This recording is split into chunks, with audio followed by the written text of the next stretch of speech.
The security panel chimed once. Soft, polite, final. I watched the camera feed without blinking.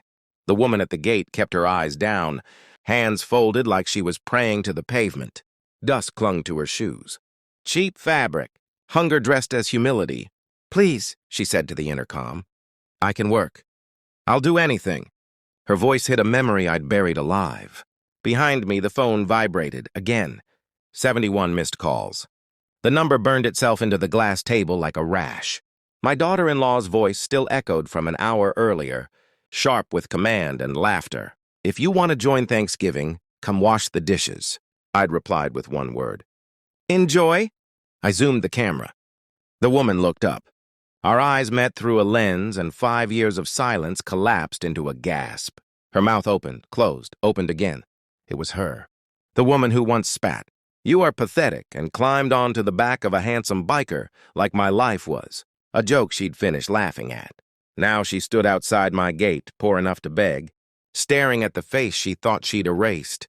I pressed the security button. Step back, I said calmly. Her knees buckled. 5 years ago, she'd left with noise, engine growling, leather laughing. She didn't pack quietly. She wanted me to feel small. You'll never be anything, she'd said, adjusting her lipstick in the mirror I'd paid for. Men like you rot slowly. I let her go. Not because I was weak, because I was listening. People reveal themselves when they think they're winning. The biker was a symptom. The disease was contempt. Years of small cuts. Smiles that didn't reach her eyes.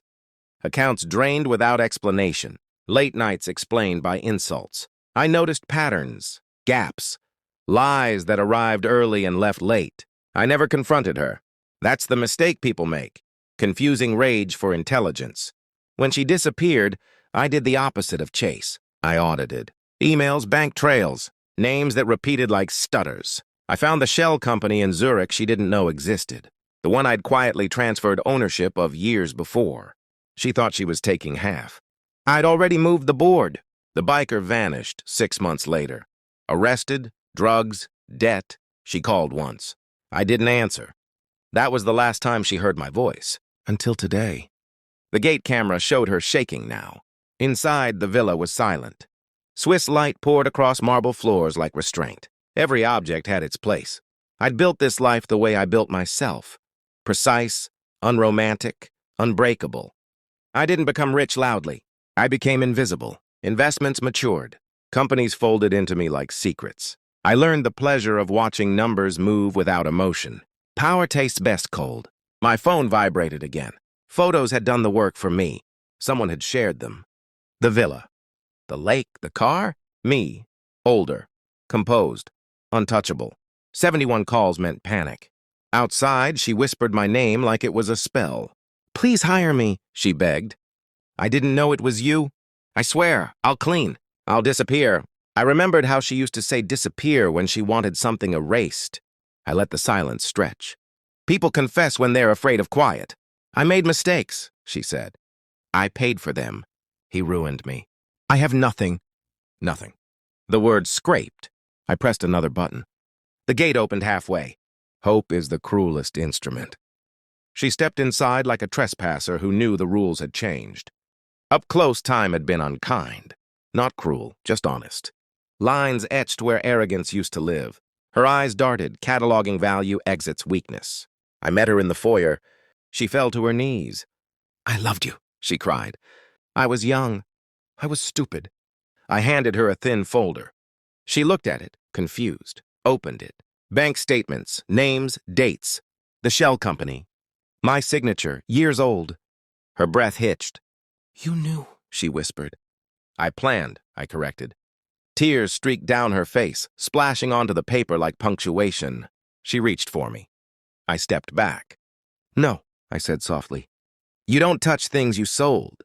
Her body folded inward. Shock does that. It teaches posture. I can explain. I already understand, I said. That's why this is over. I walked past her to the console and pressed the final button. Security! The tone was gentle, civilized. 2 guards appeared, not rushed, not angry, professional. They didn't look at her face. They looked at her future. She screamed my name as they lifted her. I stopped at the doorway. "Wait," I said. They paused. I looked back at her, this woman who once measured me and found me lacking. "You were right," I said. "I was nothing." Her eyes lit up desperate. "And nothing," I continued, "is what you'll always chase." I nodded to the guards. They escorted her out. The gate closed. Perfectly. The phone stopped ringing. Silence returned to its place. I poured a drink I didn't need and watched the lake hold the sky without effort. Somewhere my daughter-in-law would keep dialing, furious that power had shifted without her permission. I didn't call back. I didn't need witnesses. Revenge isn't loud. It doesn't posture. It doesn't beg to be understood. It waits. And when it moves, it does so with paperwork, timing, and a locked gate. I turned off the lights and let the house breathe without me. Some people leave scars. Others teach you where the knife was. I walked away richer than money. I walked away empty. And finally complete.